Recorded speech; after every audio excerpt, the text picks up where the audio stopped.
is that we listen to the community. We may not have always agreed or got to the result that somebody wanted, but we were listening. We were visiting the sites. We were looking at the project, talking to the stakeholders as well as the neighbors. That's what we need to continue to do. Listen to both sides, listen to the community members, and then work our best to make a decision.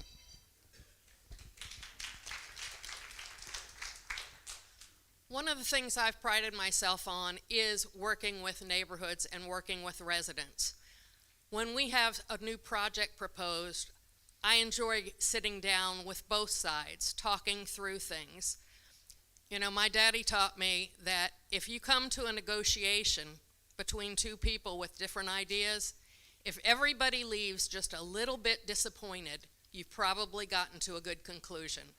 And that's what I like to do. I like to bring folks together, hear the pros and cons, and go from there.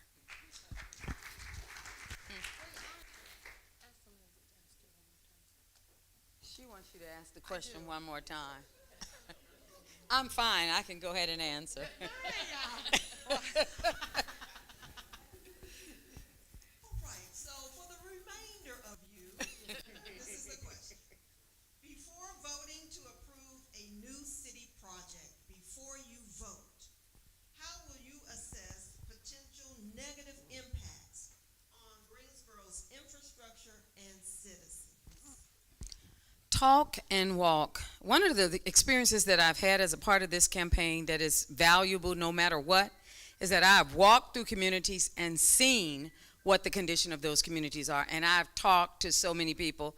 I really wish that there had been more talking between folks on the council in our communities, because when you talk to people, you know what they need, you know what they want, you know what's satisfying, and you know what's not. So I think we need to walk or ride through these communities on a regular basis, assessing them all the time, and then talk to many people as we can. Okay, before we would approve any city projects, there's two things. I think that we should move from projects, which are popcorn things, and move towards more comprehensive planning of a city, because what I've seen is Revolution Mills never impacted positively Summit Avenue. So we see the differences between projects versus plans. I also think that we should be doing that right now. There's an urban planning tool of a pattern book that I hope to bring in the first 12 months, almost immediately, which is where community can weigh in to pre-vetted architecture and design, so that when developers come in, they have that in their tool as already pre-vetted. Thank you. So 30 seconds is not long enough to really answer this question, so I'll just tell you the upper level of it. And that is, we're going to research what the issue is, bring community in, have staff at the table, really discuss the issue and the vote and what my community and how they want me to vote. And that's what we're going to do on our end.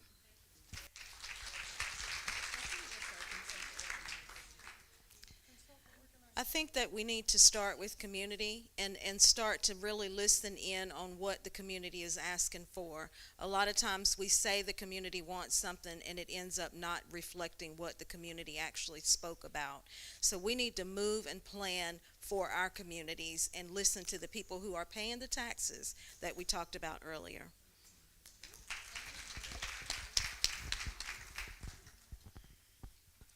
I'm used to going last through all these forms, so this is kind of fun. Everyone said all the great ideas, but I have to agree. It is bringing everyone together. I believe in committees that are well-rounded and diverse, so that way we know what needs to be looked at and looked ahead in planning every single project that goes out.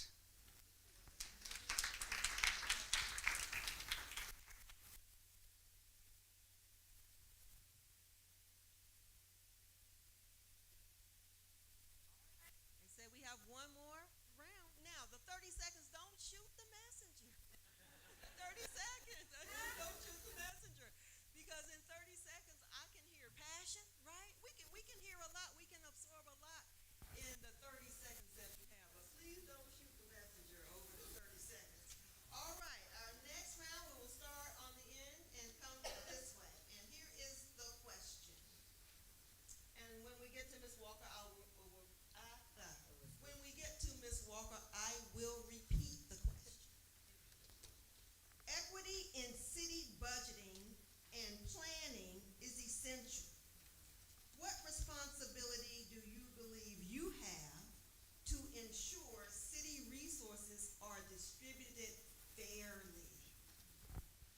Oh, no, that is a loaded question. A good question. I think it starts out with a forensic outside audit of each and individual department, because there hasn't been forensic fiscal responsibility to have equal distribution of funds. And sometimes it can't be equal, because there may be one part of town that does need more resources. And hearing tonight, there definitely needs to be some catch up. So we're not going to always be able to equally distribute it, but we need to go where the resources are needed the most.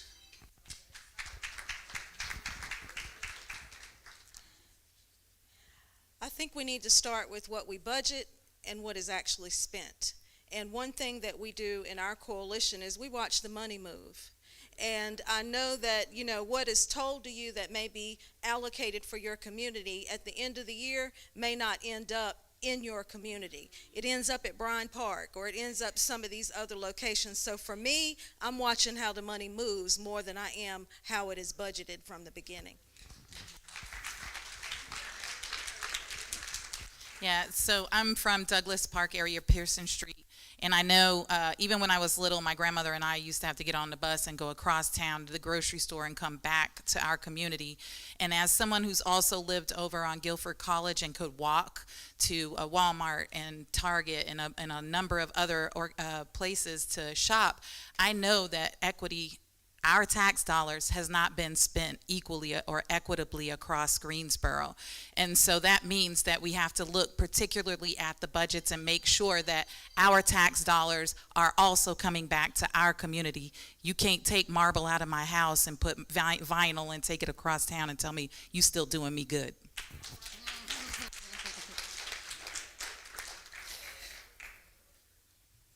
Okay, so bullet points: stop the short sales of city property to developers.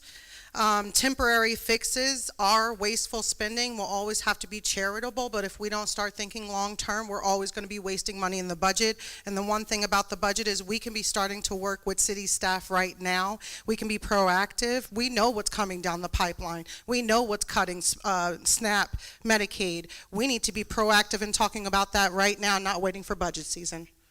30 seconds. Yay!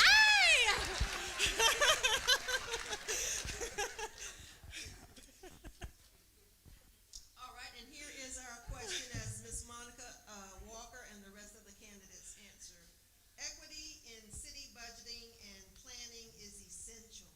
What responsibility do you believe you have to ensure city resources are distributed fairly? Full transparency and full accountability. Too many of us are confusing equity with equal. It's not. It has not the same thing. Equity is the proportion that is necessary to make things happen that need to happen. And the only way we can see that is in full transparency. You can tell me what you spent, but I want to know where you spent it. That is more information than just telling me a budget and how much was spent in that budget. So we need full transparency.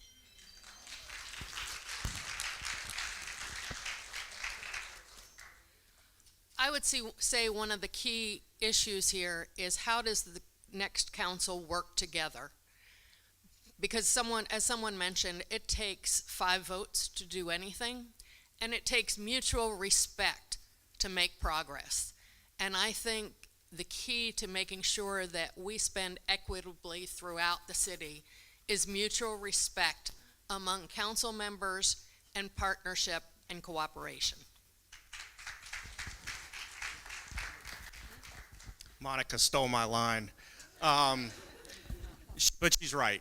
Equitable investment doesn't necessarily mean equal across the districts. We have real work to do in all of our districts, but some need a little more help than others, and we need to commit to doing that. We are one city. We all need to be able to have the same quality of life.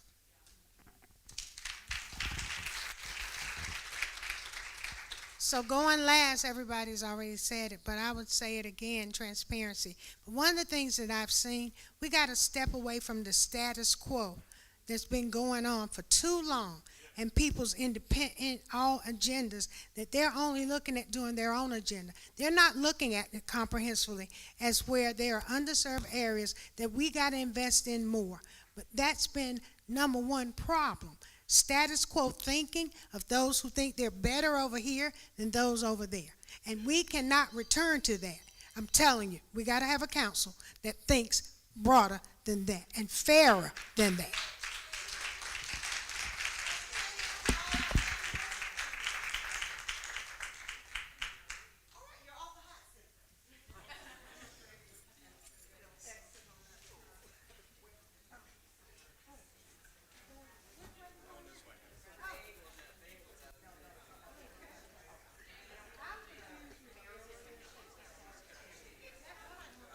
All right, so as we move to our next group of candidates, which would be the mayoral and at-large candidates, it's time for another raffle. Does everyone in the room have a ticket?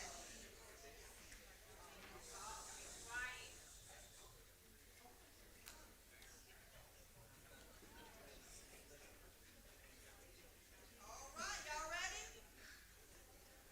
Y'all not ready?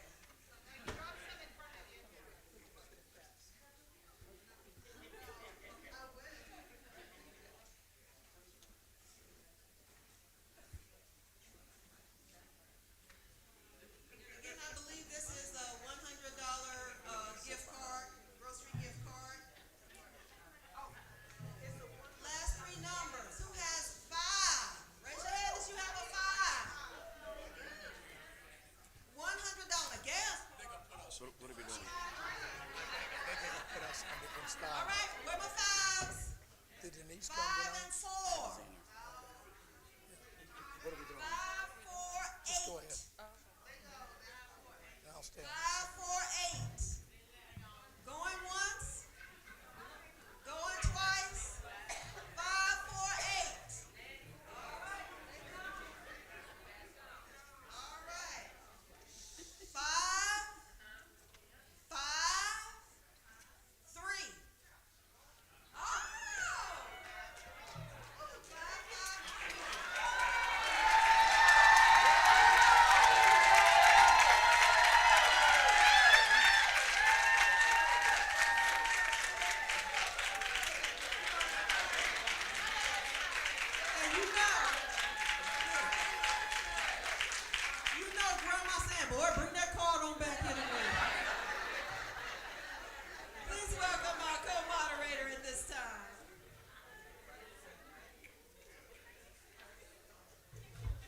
I know that's right. Y'all heard that baby say they have one car and daddy drives it to work.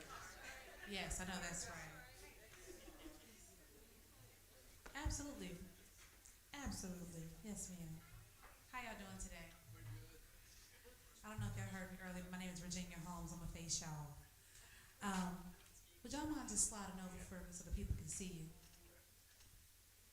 Thank you, Ms. Hightower, for bringing that to my attention.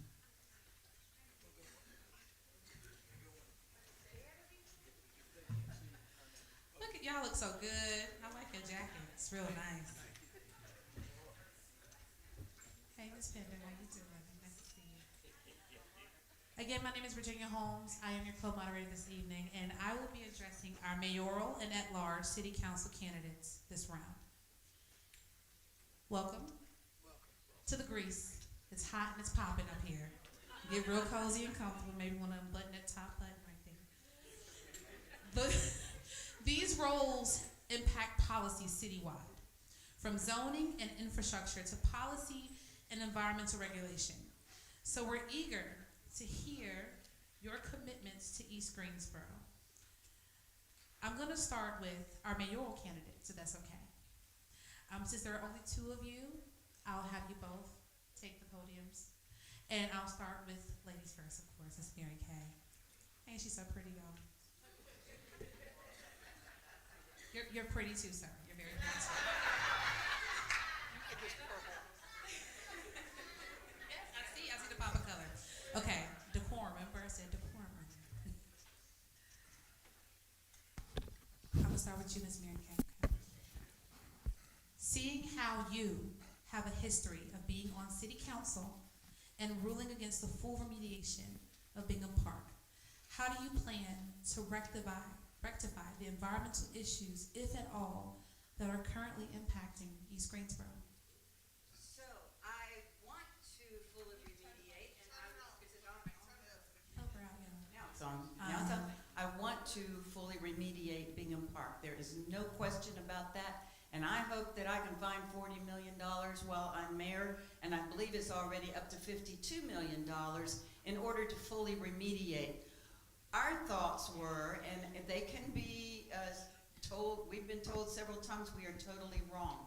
I understand the feeling in the community. I've heard the community. That's why I'm going to be pushing to find that $40 million wherever we can. But I do want to say, for the time being, we're not even going to have that $10 million from the state. We're not going to have the $1 million that was added on to it by District 3 Representative Zach Matheny. We're not going to have any of that because it will be taken away if we don't cap. So I want to find the full 40, and I believe it's now 52 million, but that the money that's saved for that right now will go away if we don't go ahead and do something. So, you know, I do not want to hear stories like Britain's. I do not want to hear stories like his grandmother's. You know, I fought for the stopping of municipal solid waste with Yvonne Johnson and Dr. Goldie Wells. I was right there. And luckily we got that much done. Is it fully closed yet? No. But we got that much done, and we can do more. I want to be the mayor who said, yes, we're ready to fully remediate and take it far, far away from Greensboro. I have never said that I didn't want to do that. Perhaps I just wasn't vocal enough. But yes, I want to find that money to make sure it is fully remediated. My kids play baseball on that soil. You know, growing up, went to Washington, Lincoln, and Dudley. And, you know, that is something that I think about every day. And I don't want Britain or any other child to have to experience that. Not drinking water, not playing in the creek. Those things are, that's an abomination that is happening. But currently we don't have the 42 or $50 million, and I will make sure that I will do everything in my power, and I do have representatives I can call in the state. Perhaps we can get a coalition going there so the monies can be found. I don't know where the time clock is.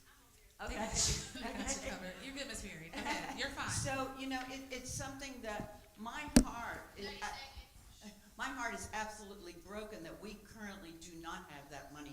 And everyone says, and you're probably going to hear it, well, they can find money for what they want. But that money is not there right now.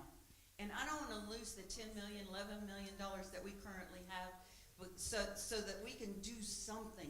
So let's do something first, and then hold me accountable. You come back and tell me I didn't find that $40 million, $52 million. I'm going to work as hard as I can to make sure it's done. Thank you, Miss Mary Kay. And before I go over to Mr. Perkins, I think to share a bit of light, and you don't have to respond to this. I think with the statement that you made was what they were referring to in the question was the capping. Yes. As the voting against the full remediation. Oh, and I understand. Capping would not be the solution, it would be just No. a Band-Aid. It's only a Band-Aid, and, you know, I want to shoot to try to get all the full remediation done. Thank you, Ms. Mary. Thank you. No, you're fine. And you can stay right there because I'm coming right back to you. Or if you want to have a seat, I'll call you right back up. Okay. Mr. Perkins, same question to you because you too have a history of being on City Council and ruling against the full remediation of Bingham Park. How do you plan to rectify the environmental issues, hold on y'all, if at all, that are currently impacting East Greensboro? Can you repeat that question? Because I heard something that I'm not sure I understand. No, absolutely, and I'll slow it down too. Hold on. For mayoral candidates, okay, y'all, seeing how the both of you have had a history of being on City Council and ruling against the full remediation in support of capping, putting a Band-Aid over Bingham Park, how do you plan to rectify the environmental issues, if at all, that are currently impacting East Greensboro? I'm Robbie Perkins, and I was on City Council for 16 years, and I was mayor for 2 years. And my voice is kind of failing, so please forgive me.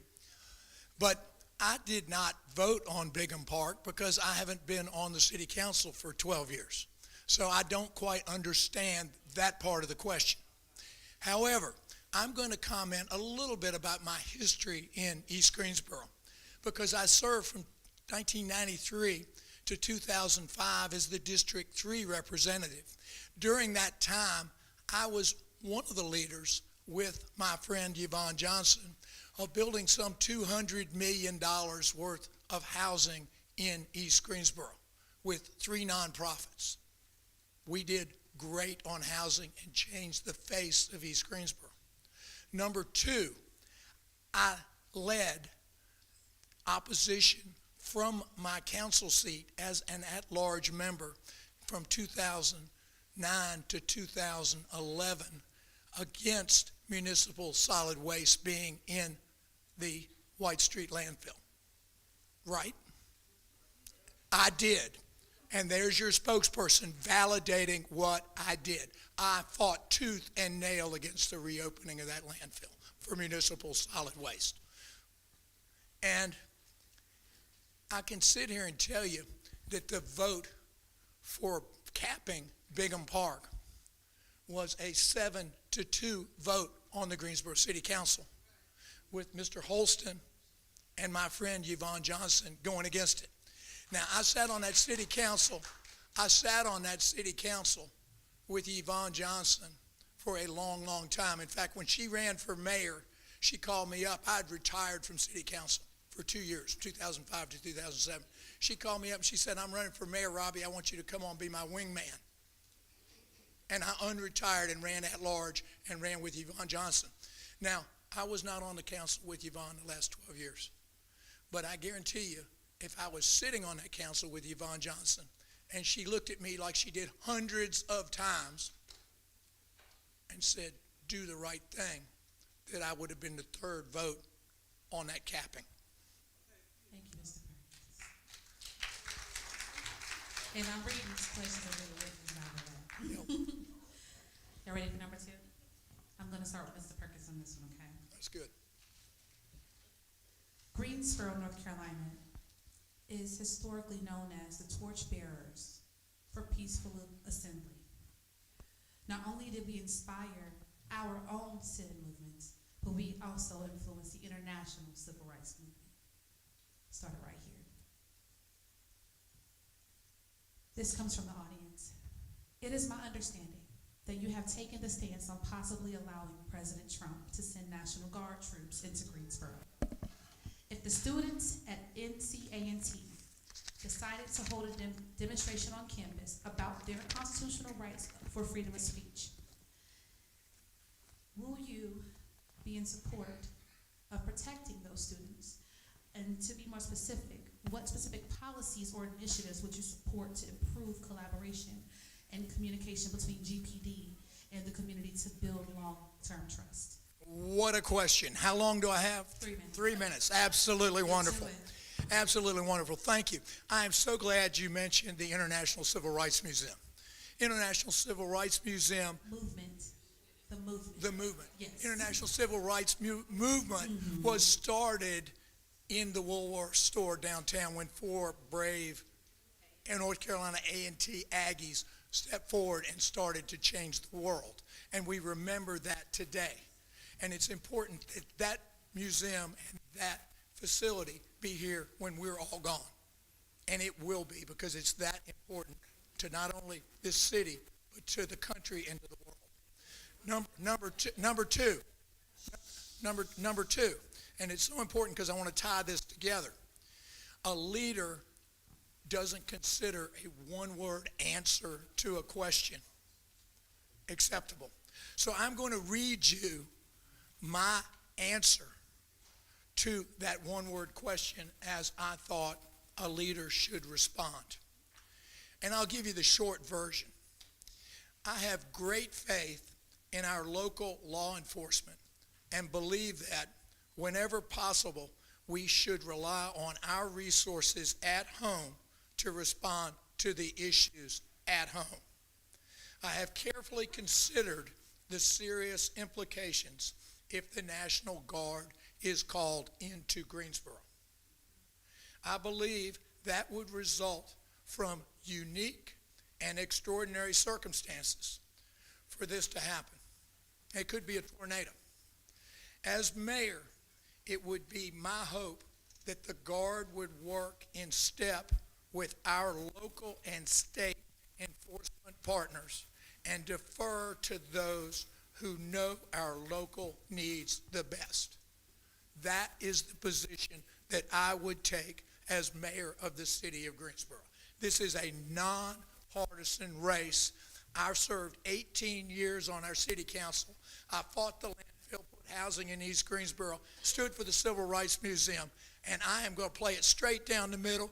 There is no Republican or Democratic way to fill a pothole. Robbie Perkins is going to call it straight just like it is. He's going to help East Side, West Side, and listen to everybody. Thank you.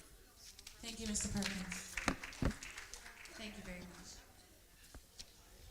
Would you like me to repeat that, Ms. Mary? Okay. Y'all, I love you so much. Please, please, okay? And keep giving me y'all's cards. These are good questions. I like this. It's like Thanksgiving dinner with your grandma. All right. And not because, oh, never mind, we'll get into it. Okay, so, Miss Mary Cat, Greensboro is known as a torchbearer for international issues. I'll give you the short version. We helped start not just our city movements here, but we influenced the entire international civil rights movement as a whole. If our opponents calls for the National Guard to come into our beautiful city of Greensboro, will you create policies or initiatives that will support the collaboration and communication between GPD, specifically highlighting if A&T decides, again, to stand? So I don't need to sit down and write a statement when there is a question directed to me. I can absolutely answer the question because of the knowledge I've gained over the last 56, almost 60 years. I have lived in the city of Greensboro and seen it grow and evolve. And, you know, I was not here when the civil rights movement started in Greensboro, but I have gone and learned from good people in this community who have filled me in. I can drop names, but I don't think that's appropriate at this time. I will tell you privately if you ask me. But, you know, I'm going to tell the administration, should they say, we are sending the National Guard to take care of students who are, you know, exercising their right to rally and protest. That is the American way that we are allowed to protest. And I'm going to tell the administration that we are fine in Greensboro. We can take care of things ourselves. We have done it for years and years and years, and we have an amazing police chief who will go into the community, and should there be unrest, he will be in the forefront, and he will try to make things calmer. And I've seen him do it. I've seen him go into, you know, unforeseen circumstances, and he can bring a room together. And, you know, we are all on the same page. We need our rights to rally, protest, gather, and we don't need the National Guard coming here who knows nothing about the history of our city. And that's what is most important to me, that we are allowed to exercise our freedoms by saying what we want to and doing what we want to a limit. We don't want to be, start throwing rocks at each other, but, you know, it's no question to me. I can answer right off the top of my head. I would let them know that Greensboro is fine, and if they need to hear some of the history about Greensboro and why we are fine, I'll be happy to fill them in. Thank you. All right, now I'm going to start with you on this third and final question, and y'all, I promise I'll let y'all rest. There are a lot of storage units being built on every block and every corner that we cannot live in. I'm just going to get to it, okay? Do you feel it is inhumane to not have adequate housing for our growing unhoused population? And if the answer is yes, what are your thoughts to address the housing crisis? Yes, so I'll be happy to address that. Oh, it is an abomination and a shame and against every fiber, should be against every fiber of every person's being, that anyone is being unhoused or mistreated. So what would I do? I can tell you the things that we as a team, now city council is a team, and you need to bring a team together and everyone work on the same projects. One district may have a project that they want to push, another district may have a project, but to bring everyone together. I want to give one quick example. When we had the issue about the White Street landfill years ago, started 2007, right around then, I was tasked by Yvonne Johnson and Goldie Wells to get the other side of Greensboro on board. And I did. I brought District 3, 4, and 5, and we had people from 3, 4, and 5 coming into Greensboro. So it's kind of the same thing I'm trying to compare it to, is that we need to bring our council members together and work on those projects. So what we are doing in the city about those who are unhoused, we have the pallet shelters, which gets people out of what the situation that they are in for the night. We don't want them freezing to death. We don't want them having heat strokes. So we have the pallet shelters at Pomona Field. There's a contract with the IRC to make sure that every single person is vetted and every single person is giving something to get them out of being unhoused. We also, one of our team members, colleagues, Mrs. Thurm, is pushing for permanent supportive housing. That is where there is housing available, there's housing done, and then they have the services right there with them for this, any kind of service that they might need. Also, just the other day, we dedicated Yanceyville Place Apartments, faith communities. They are our key. They sold some land to some developers who were able to get financing, and therefore they have affordable housing. The rents start at $435. The highest rent for a 3-bedroom is $835. Of course, people have to be vetted and all of that, but you know, it's just amazing what our faith communities can do along with us. And we're going to start back the winter emergency programs with some of the faith communities that are doing. I get real excited. So, you know, I don't want anyone to be unhoused. And as you all know, some people do not want to come out of their condition, but we want to try to gently persuade them to come out of that condition. And Greensboro is making some strides, and I don't want that to stop. I am afraid that if things change quite a bit, we don't have a leader who's been there for 14 years, things might change and be directed in a different way. Thank you. Thank you, Mary Kay. Hey, Robbie. Hey, Virginia. How you doing? Good. I still like your jacket. Hey, Okay. Short and sweet. you're a good moderator. Thank you, dear. I know. Do you feel it is humane to not have adequate housing for our growing unhoused population? If yes, what are your thoughts on how to address that crisis? You know, I do have some thoughts, and since I haven't been on council for the last 12 years, I haven't been able to get anything done, but frankly, either has my opponent. And I'll tell you why. We've got $3.5 million in a property over on 16th Street and 29, right? So we were gonna build something over there. We fumbled the ball, and we're gonna end up, we've got a contract to sell it for $350,000. So what can you do with $3,150,000? A lot on the east side of Greensboro if you spend it wisely. Now, I will tell you this. We've got to look at the data in this community. And I've learned a lot about housing over a long period of time. I studied it hard. Worked with Andy Scott when he was at the city. He was the most brilliant housing guy I think we've had. I learned, and Ms. Crawford has been talking about this a lot, that there is a level in our community that could fall into homelessness if we didn't pay attention to that level. It also is a valid statistic that the cost of taking care of a homeless person is 10 times keeping those people from falling into homelessness. And the numbers, according to the folks that I've talked to around the city that have studied it, is that we are seeing a tsunami come toward us in that level of unprotected folks that are vulnerable to falling into homelessness. And we've got to pay attention to those people. It's heart-wrenching to watch the people that are homeless on the street. Permanent housing. Thank you, Mrs. Thurm, for leading that effort. And I've been briefed on that. And when I'm mayor, I'm going to fully support that effort.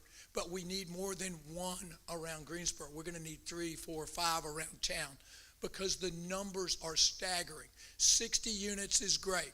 I applaud the Leidick tax credit developers that did the 60 units. But we've got a 20,000 unit shortfall. And this council has not done anything with it. Thank you. Thank you, Mr. Perkins.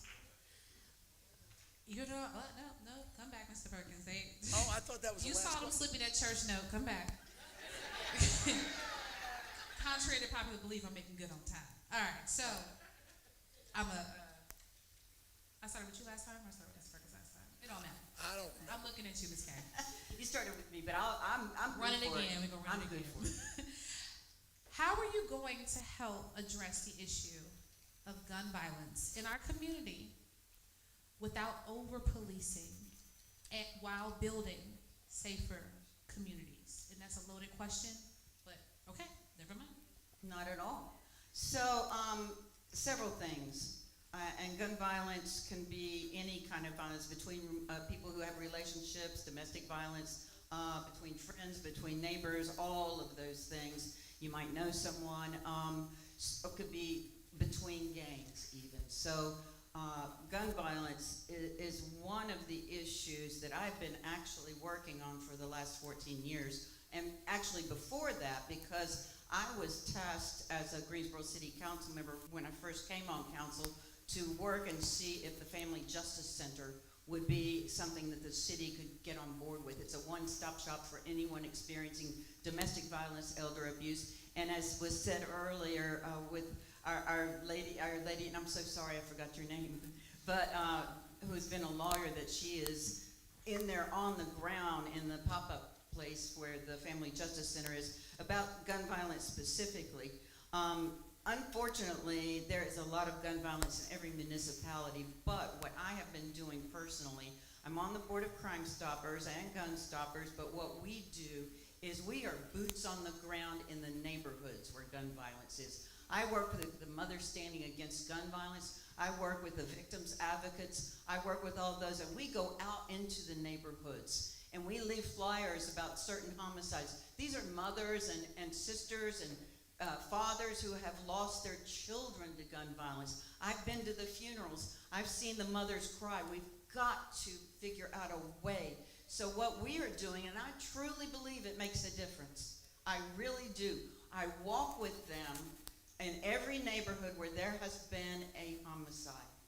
And we walk, and we don't knock on doors, but you'd be surprised at the number of people who come out and talk to us. It's all about building relationships in the community. And you've got to be boots on the ground. You've got to go into the neighborhoods. You've got to learn how people think, how people want to be treated, how people want to be safe. You know, every single person in Greensboro should feel safe. And it's all about building those community relationships. And I will say that Chief Thompson requires that of his police officers. You know, we were short on police officers for a really long time, but luckily we have almost enough now. But those officers in the CRT, the Community Resource Team, they go out with us into the neighborhoods, and it's eye-opening. We get tips all the time on other activities that, you know, maybe we did prevent a gunfight, maybe we did do something, but it's just so heartwarming to go into the communities. Did I wear it out? Go into the communities and hear what people say about gun violence and what they see every single day. Thank you, Ms. Berry. All right, Mr. Perkins. 30 murders in Greensboro thus far this year, just putting it out there. How are you going to help address gun violence in the community without over-policing while building safer communities? Thank you. Too many guns. Too many guns. How do you get rid of the guns? I'm not an expert on policing. I can say I don't know, but I can ask our manager to ask our chief how we reduce the guns on the street. One of the ways that I've been involved the last 10 years, I was on One Step Further's board, and I chaired that board the last 3 years before stepping off May 31st to run for mayor. And we had responsibility for Gate City Coalition. So we had interrupters go into the different neighborhoods that we were assigned and talk to people and try to talk them down instead of them shooting each other. And I was in charge of that program. We got $600,000 from the federal government, about $250,000 a year from Guilford County, and last year we got $100,000 from the city of Greensboro. And those programs make a difference, but it's one person at a time. And these are trained folks that can go into the neighborhoods, build trust in the neighborhoods, and then work with the people to talk the issues out instead of shooting each other. And I think there's been some positive effect. And I believe that the city has been working on similar programs as a city-sponsored program.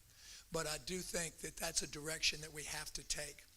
I also believe that we've got to start letting our police work on traffic issues more, because people are driving way too fast across the city, all areas of the town, and it's a safety issue. But I will, as your mayor, have a zero tolerance for racial profiling. Policing in our city is a tale of two cities. One side of town wants more enforcement. The other side of town wants to be safe, but it does not want to be profiled. So we've got to figure this out together. And I can give you my 100% commitment that I've got zero tolerance for profiling. Thank you. Thank you, Mr. Perkins. Thank you, Miss Mary. Y'all can have a seat. Y'all can rest. That was good. We should get them some water. That was hot. I ain't lying. We got refreshments for you. Y'all did a good job. The next set of questions will be for our city at-large candidates. And I'm super excited. So I think I'm going to take a chapter here out of my colleague's page and start with whoever's last name is first. And so, thank you so much, y'all. Mr. Irving Allen, thank you for so graciously coming to the stage. Same as before, I'm going to ask all of you the same question. You're going to get your time, and we'll just go like that, okay?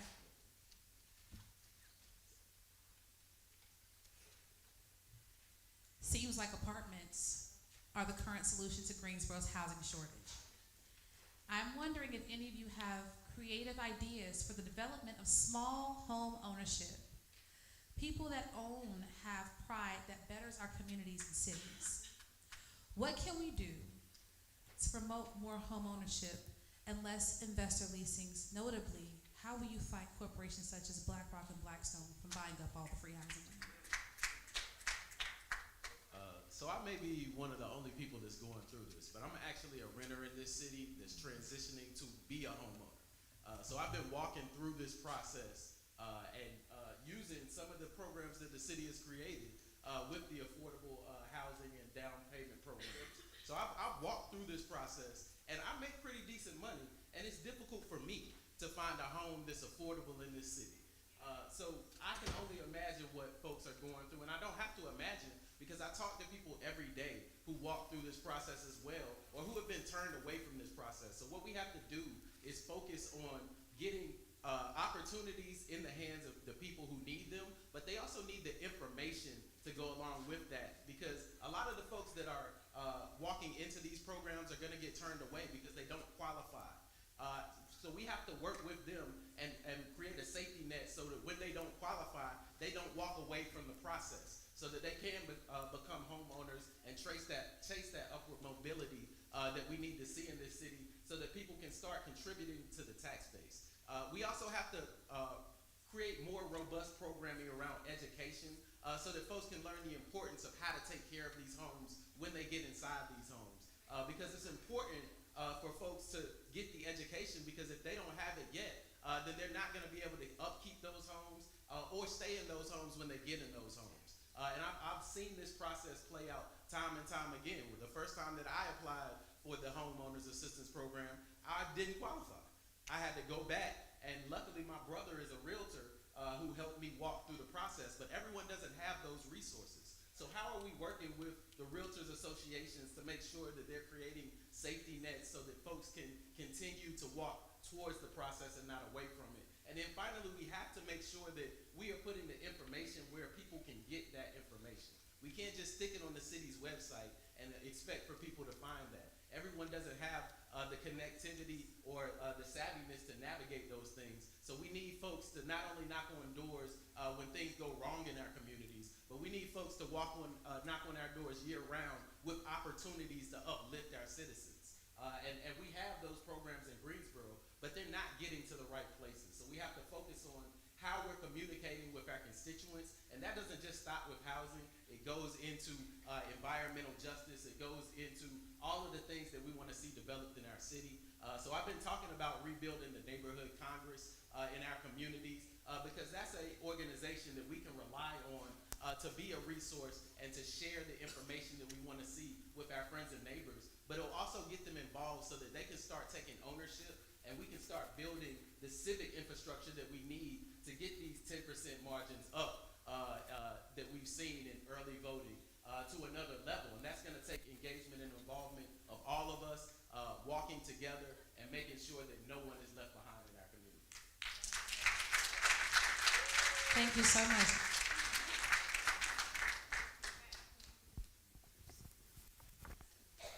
All right. Hey, Mr. Beard. Hey.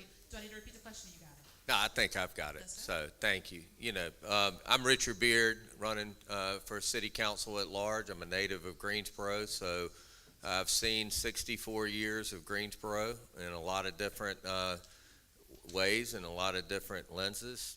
Went through the public school system here, so I grew up with a lot of people that didn't have what I grew up with. So I understand it.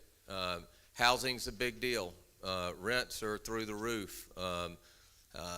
You know, we've got a housing shortage which continues to drive prices up. We've got a county government structure that likes to reassess our properties every 4 years, and it's up to this city council on whether or not the rate stays neutral, and we lower the rate so your tax bill doesn't go up. That's going to be a big deal because last time it didn't happen and the budget went up $211 million over the last 5 years. Housing options we need to be creative. We need to look at different product types that do make it more affordable. I'm also, you know, while I've been here for 64 years, I've never been in political office, but I have kept my eye on the prize. So I know a lot, but I've got a lot to learn. I have learned that our city has an inventory of properties throughout the city that we need to use to incent to be able to lower the cost of construction and developing these houses to make it more affordable. I agree with Irving about the education and the communication to be able to make sure people know what's out there to help with assistance and being able to get these properties.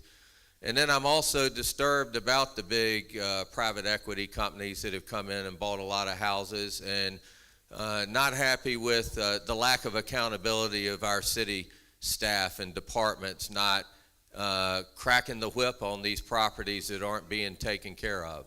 And, you know, that's shame on our city because we have ordinances against that and we've got to force the issue. And I hope when I'm on city council that I can push our staff to be held accountable to go and address these issues that many of you all see. Thank you. Thank you, Mr. Beard. Thank you. We appreciate you. Yeah, y'all both can just go ahead and I'll sit there and split up. Okay, thank you, Mr. Holston. I appreciate you.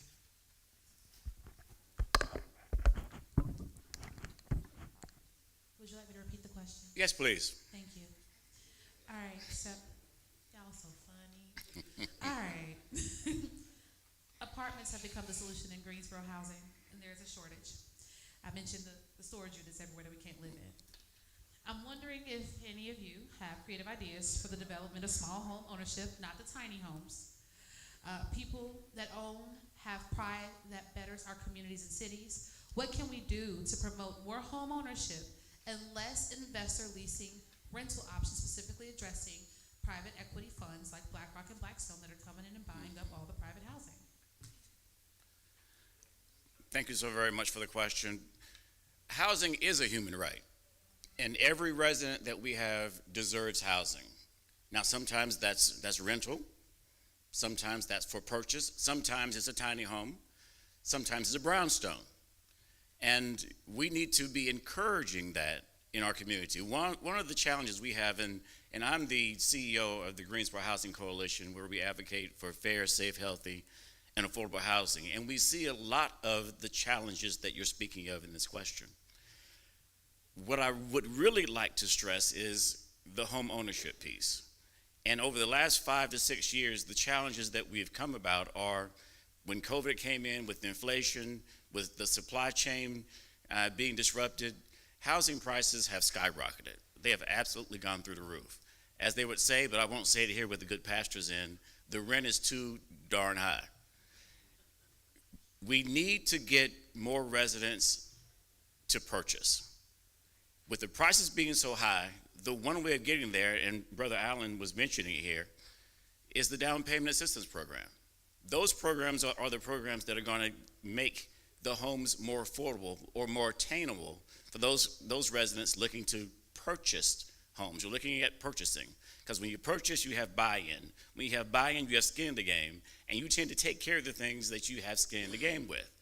And so the down payment assistance programs make the homes affordable. Right now, to build a 1,300 square foot home, no garage, is going to cost you between $250,000 and $280,000. It takes quite a bit of money as far as mortgage payment to get into that home. That's where the down payment assistance programs work. We recently added to our down payment assistance programs within the city. We can earn up to $25,000 to $30,000 per home. And those numbers are stackable with other down payment. So those are ways that we can make it affordable, to make it more reasonable and more attainable for folks to get into the homes. When it comes to companies like BlackRock and the like, it's the same answer. If we get our residents who are here to purchase the homes that are here, then there are no homes or less homes for those corporate giants to come in and swoop up.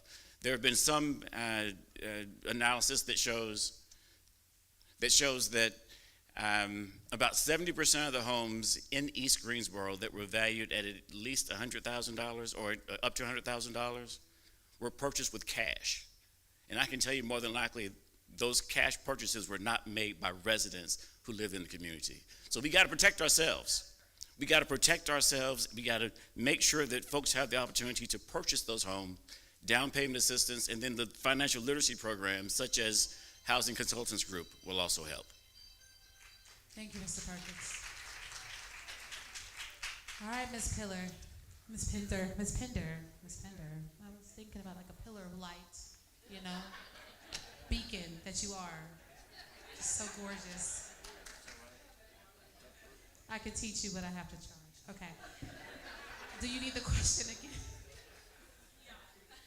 I believe I understood the question correctly. And again, when everybody goes before you, you hear some of the same answers. But I'm going to take it back to myself, almost with Urban. I myself went through that journey probably 2 years, almost this month is 2 years ago, where I went from renting for 20 years and didn't think it was attainable for myself. And so one of the things, and now I sit here and think, I'm like, is it still attainable? Because it's like I purchased my home and it has a 6% interest rate.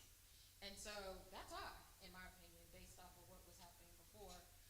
But when I look at housing, and I've said this a couple of times, and we're looking at everybody, we want to be able to create the space for options, because home ownership is not for everybody. But if people want the opportunity to be able to have home ownership, we want to make that possible. And how do we make that possible? Is wages and income. I'm just going to be honest with you.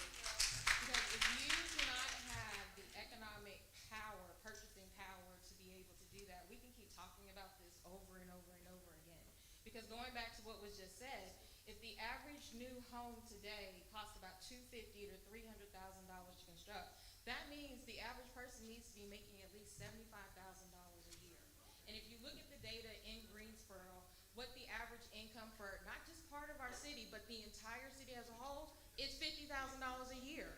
So if we don't talk about what opportunities are available for workforce development, we can keep talking about, oh, how are we going to do home ownership? So first is, how do we inform people? Because there's lots of programs out there to help people gain employment where they're making more wages. But again, if we're talking about the housing that's available right now, majority of our citizens in our community are not making $75,000 a year. That's number one. Number two, we need to diversify the type of housing that we're looking at. So think differently about what those options look like. So is it duplexes? Is it, social living? You see that a lot across the country. You see it a lot in Europe, but they do it a lot in Georgia. They do it a lot in Boston. So how do we take the best practices from other areas and say, how can we look differently about how we can address some of our housing? So again, that's community land trust. Many people kind of frown against community land trust, but the beautiful thing about community land trust is a stepping stone to home ownership. It's not nothing negative like you can't own. It's one way to be able to say, I may not have the income right now, because again, going back to, like I said, the income, you need to be able to have the income to be able to afford it, but being able to be a part of a community land trust allows you to be able to say, hey, I can do this right now, and then going back to like the education, so it's about education, information, and then helping people walk through those steps. So my question to you would be, how do you best like to receive information? Because again, when we're talking about making sure you can get it, I can say, I like about web, I like about this, but think about our third spaces. Where do we go to get that information? Where's the source of truth where we get that information? And let that be the starting. Okay. Well, we can talk about this later because I'm going to pass it on. But again, to me, it's income. We got to look at the income. Thank you, Ms. Pender. Thank you, Ms. Pender, my lovely pillar. We appreciate you. It's crazy that you would mention that. We're going to scooch on over to a lightning round. This is going to be a 30-second response, y'all. Yes or no preferred. But you only get 30 seconds, and this is why. Ms. Pender, you said something that's crazy. Yes, actually, yeah, you can do. I will let y'all do it in the seats, except for our mayoral candidates. Thank y'all. Y'all can just hold your mule. We got you. All right. This is for at-large candidates. Would you, Mr. Beard, I'll start with you, be willing to establish a fund that families can access to preserve their homes? Repeat that again, I'm sorry. Would you be willing to establish a fund or trust that families can access to preserve their homes? So here's where I'm all about collaboration and bringing people together to have conversation, because I need to understand what that means. I mean, to preserve your homes, I mean, what levels of assistance is it going to be? I mean, I would certainly support it, but what kind of money are we talking about? Thank you, sir. I appreciate you. All right. Just a quick clarification, is that preserve as in retain it because of foreclosure, or are you saying preserve as in repair, renovate? So if I could just get a second before we do this lightning round. What the question is asking, and I think what it is specifically addressing on a condensed scale, is we're seeing an increased number of people who have homes, like people in East Greensboro no longer being able to afford their homes. And so what can we do, or what would you, this is your job, be willing to do to establish a fund or a trust even that will allow equity to remain in the families in these rooms right now so they can sustain their properties as the goalpost continues to move. Essentially, what the question is asking is, will you be able to establish a fund, or will you be willing to establish a fund that families can access, which means that they have access to it. Whether it's they come to you for a grant or not a loan, because they shouldn't have to pay it back, so it's theirs, so that they can maintain their homes. For example, with the rent increases, mortgage increases, things of that nature, if that makes sense. Taxes, etc. Yes. In addition to that, we also have two programs. One that Ms. Crawford mentioned earlier about the TEAMS project. That is the eviction mitigation program, $440,000. Then also the city has a program for repairs of your home to help you, to assist you to get those repairs done. So yes to the first, and then the other two. Thank you, sir. I appreciate you. And we will get to that because that line, do not be calling back. Okay. Infrastructure, we'll get to it. Ms. Pender. Can you repeat the Would question? you be willing to establish a fund that families can access to preserve their homes?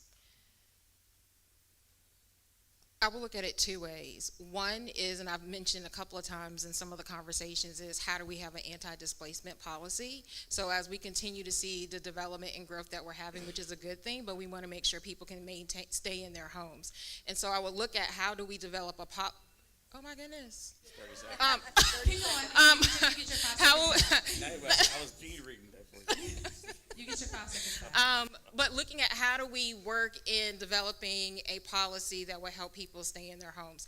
In addition to that, we also have the GS homes that was mentioned. So again, those are resources that can be able to help individuals. And then three is, it's not just the city. It takes multiple partners to be able to look at how we can address a lot of these problems. And so I want to really make sure I lift that up because, again, that shared responsibility. So what does, like you said, endowments, what does, philanthropy, but then, okay, I got to go. Thank you, Ms. Pender. No, but hey. That was slow lightning. Yeah, we gave you 5 seconds. And yes, Mr. Allen.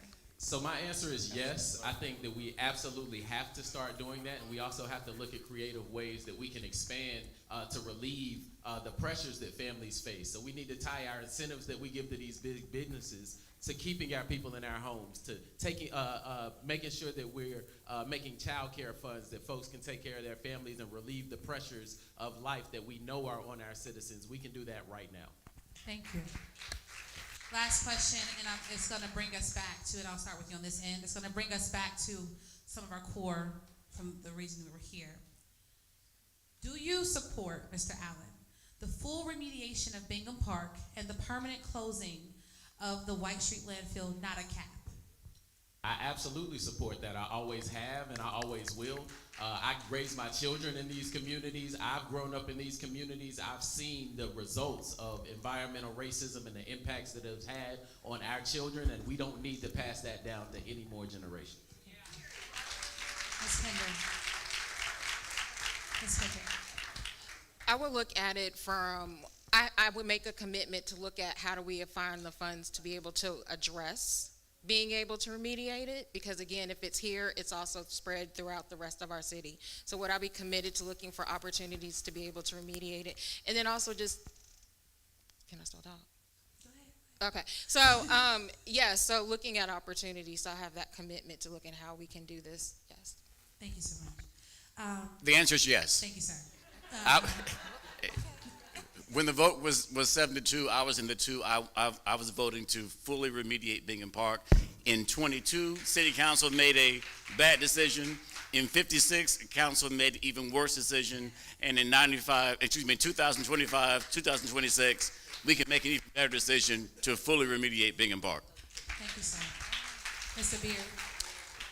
So I'm the only candidate running for city council that's made Parks and Rec one of their 3 priorities. $280 million worth of deferred maintenance, and that includes Bingham Park. I want to learn more about it, but I want to make sure that our Parks and Recreation and our facilities like Bingham Park are clean and safe for our community to use them. Thank you, sir. Ooh, okay, y'all should get some water. That was crazy. We'll continue moving forward from here, y'all. I appreciate you so much. With that being said, we've got one last raffle, y'all. Thank y'all. Yo, give us a hand for our lovely nominees here. Y'all have, I'm so glad I'm not in your seat, because that's a lot of work, but we appreciate all that you do, and thank you for answering these very tough community questions. All of these questions came from meetings.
purposes, then everybody can be seen.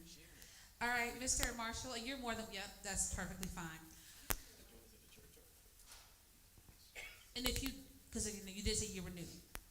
If you're not familiar, just try to answer to the best of your ability. But Say that again? You are newer to the city, you did say, correct? You're newer to the elections? No, I have not run before. Run before, but you're, okay, well, even better. So you're not new to this, got you. Would you promote the return of Roku laws?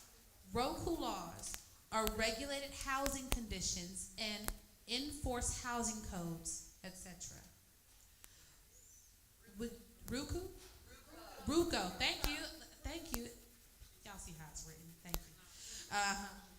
Would you promote the regulated housing conditions and enforcement codes, etc., for rental housing?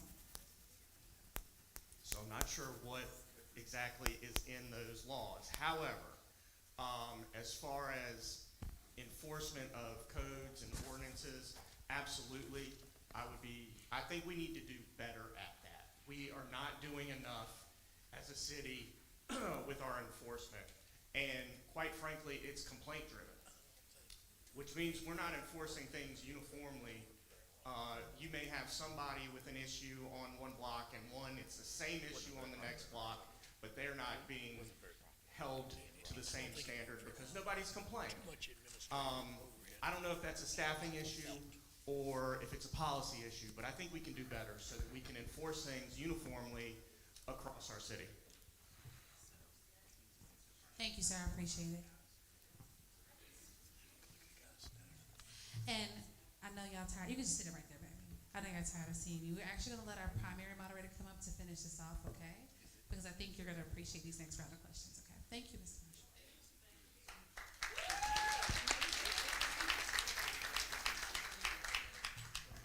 So no primaries here, we're just in here together, right? Together.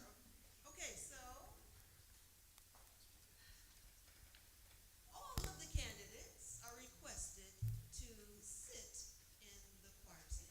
We will not have you sing, but you must sit.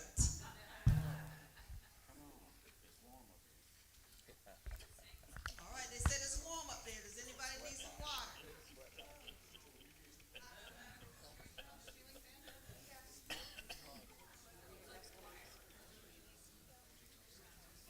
Make sure Sharon can get up.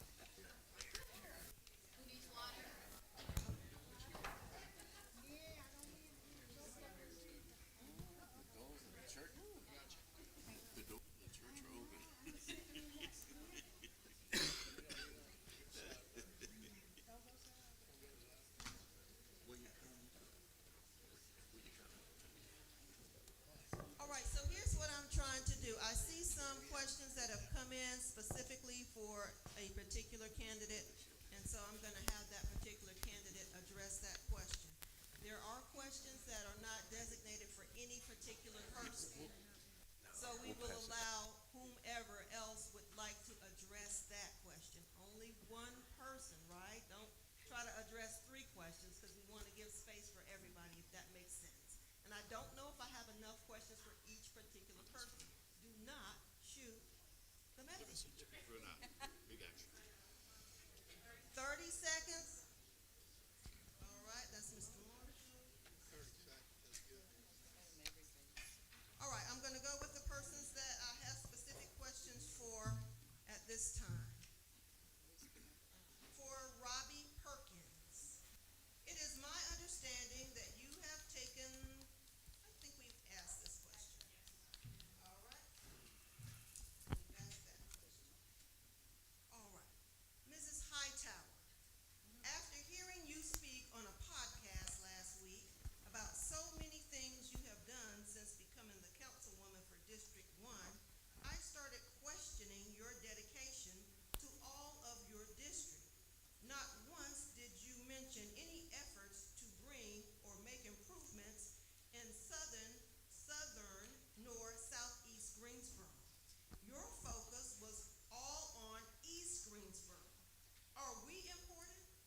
first got in council, the first place I went was Southeast Greensboro. Took a ride with Nasha McCray and asked the question, what is going to happen on Short Farm Road, which is in Southeast Greensboro? And why is there a lack of park amenities in Southeast Greensboro?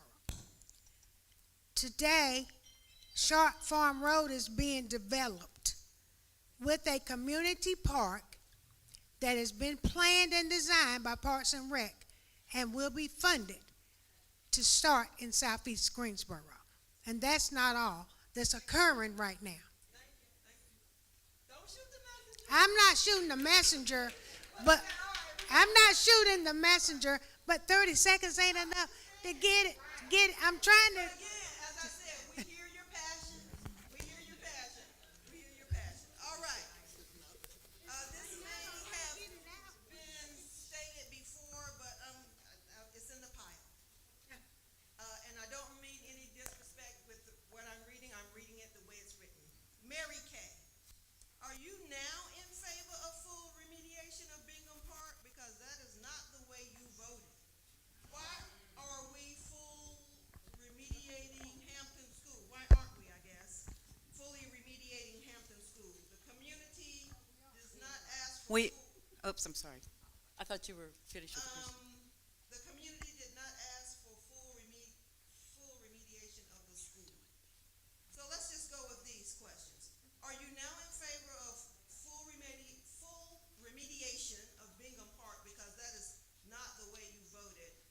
And why aren't we fully remediating Hampton School?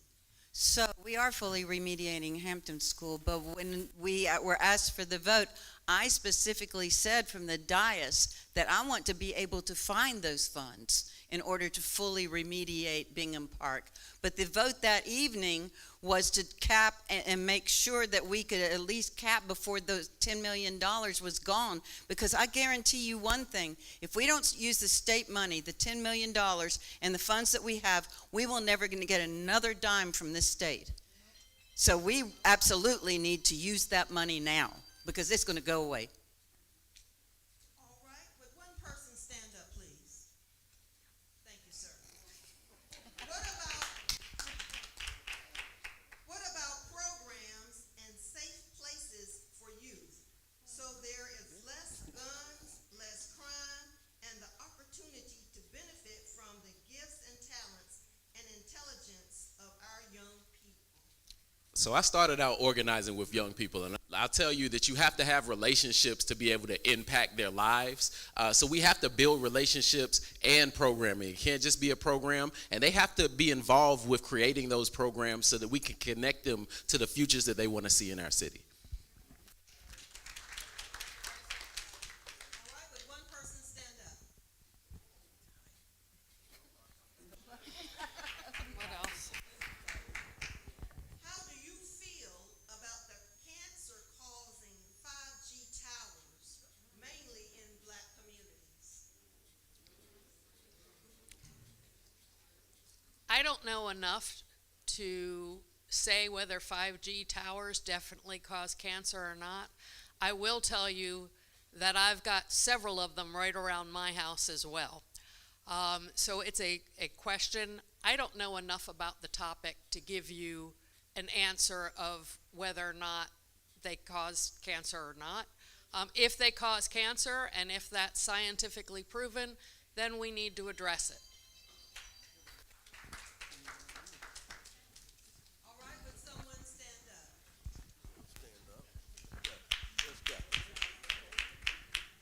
All right. How can Greensboro city government speed progress on affordable city housing and regulating rent? Well, one thing, three other things that I talk a lot about is responsiveness, transparency, and accountability. So, once again, I've already talked about accountability. I mean, we need to make them priorities. We need to make sure that the staff follows through with what's asked of them.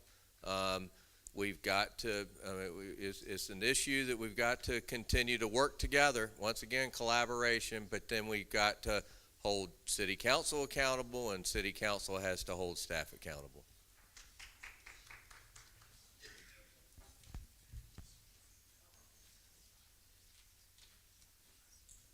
All right, would someone stand up?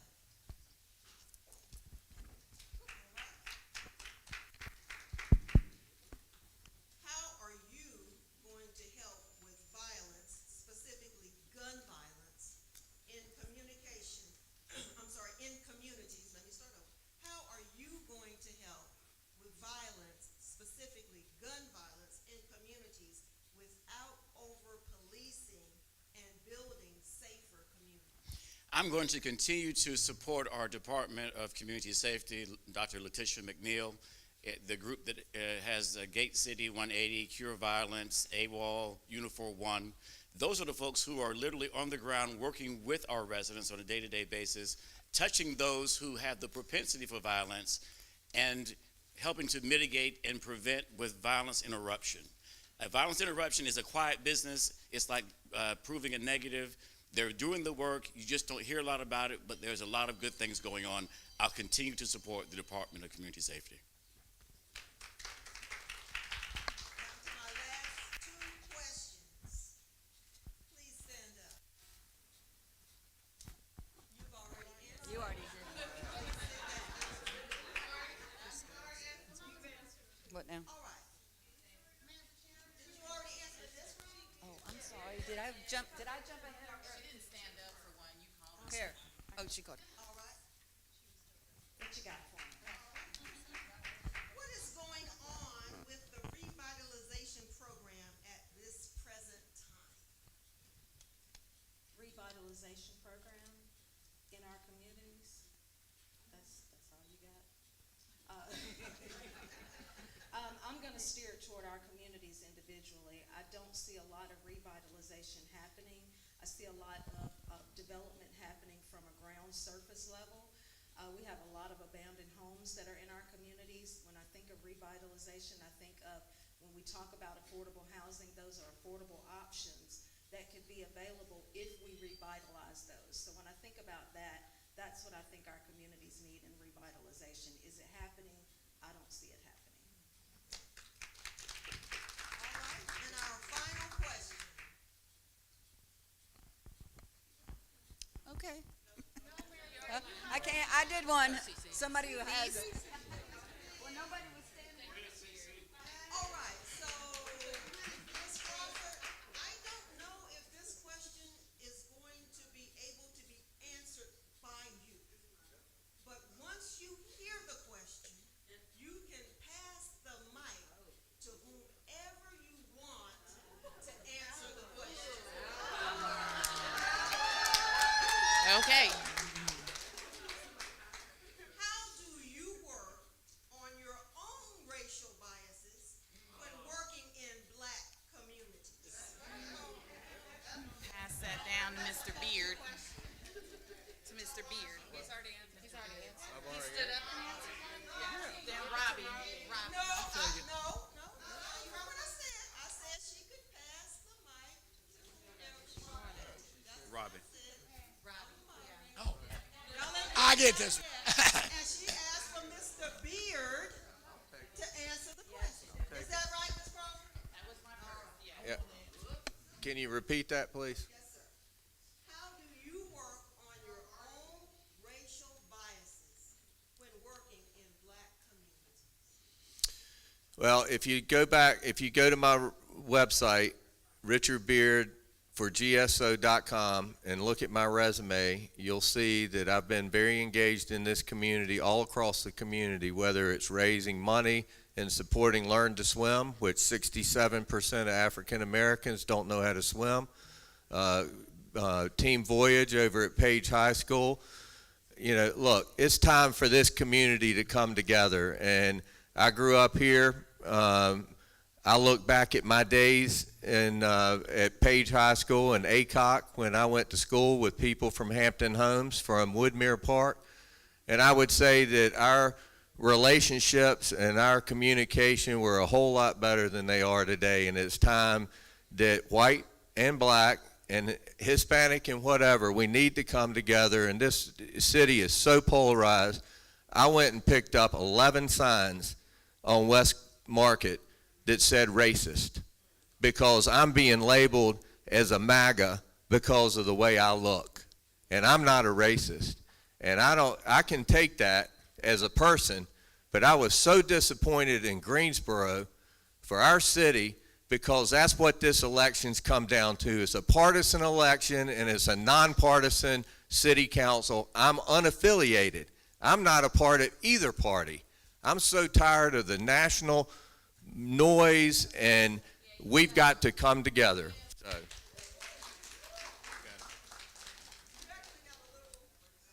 Thank you for the extra time because it's tough. It's tough being the only white candidate running at large. All right, the audience. Okay, so I'm going to tell y'all like the judge used to tell us in the courtroom. So you focus all of your comments right here. Not on the defendant, not on whatever. Just let me have it all. Okay? Just focus it all right here. We don't want any spillover. It's been a great event. We don't want any spillover. Now, are there any candidates out there that did not answer any of the questions? Any candidates? Stand up, please. If you did not answer during this round where we brought all of you up, if you did not answer a question, stand up, please. All right. That's right. Stand up. All right. Each of you has 30 seconds to say whatever you would like to the audience, and then we'll be leaving. Oh, I guess I have the mic first. I would say your city, your voice, your future. It takes not just you, it takes all of us to be able to create the city that we all want to see. And so I want you to stand in alignment with me. I want to stand in alignment with you as we create the future for the next generation. Jamila Pender for you. Cecily C.C. Crawford, born and raised in District 2, definitely have done a lot of work over the years, seen a number of people in this room in the work that we've done around housing, around jobs, around community safety, around environmental justice. I've been in the community, I've worked with you, and I'm hoping to continue to work with you from that seat on City Council. District 2, CecilyCrawford.com. I'm the newbie in town. I've been here a little over 5 years. I look at it as I have a fresh perspective with a lot of lived experience as well as worked experience that I can bring to the position, as well as having past city council experience in the former town that I lived in. I have a lot to offer, and I hope I can get your vote. JeanetteDavidsonMayor.com. There is so much power and possibility undiscovered in this city. We have an opportunity uniquely at this moment to make this city into something it's never been, but something that it can be. I'm Monica Walker, running for District 2. Would appreciate your vote. April Parker, running for City Council, District 3, y'all. I, just like you, want to vote for people that are blowing our minds with possibility, innovation, collaboration. So these are the characteristics that we need for those 5 votes. I do want to also just say the city creates the environment that we all live in. So yes, it is about systems, and yes, it is about infrastructure and water and all of these services, but the hood is an environment that was man-created, and we can do practices, policies, and procedures that take care of all of Greensboro. Oh, you done? Good night. Oh.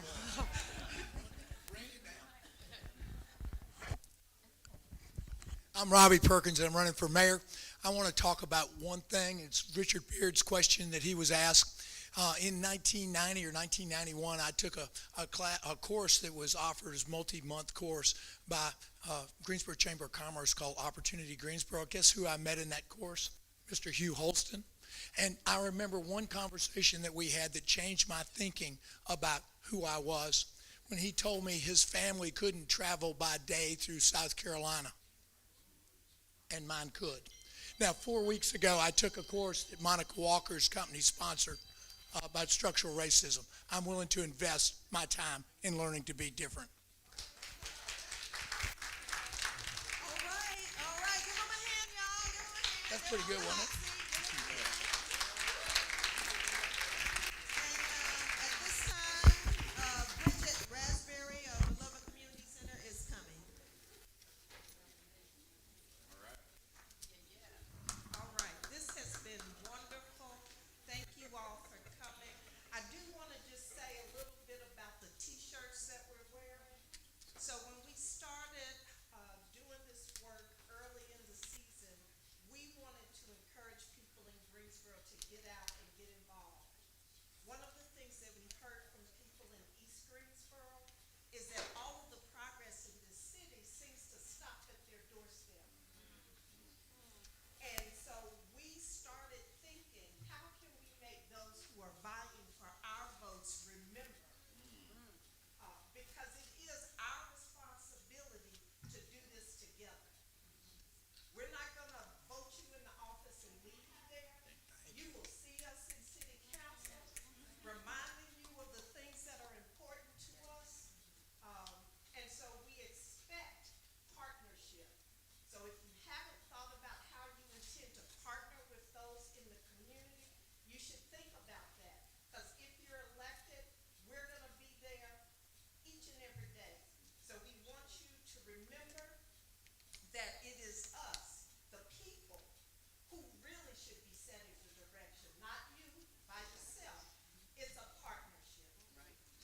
And so we invite all of you, if you haven't already voted, to definitely make a plan to vote. Vote now or go vote on election day, but make sure that you vote and that your voices are heard. We started having community empowerment sessions because we want our community to be informed. We want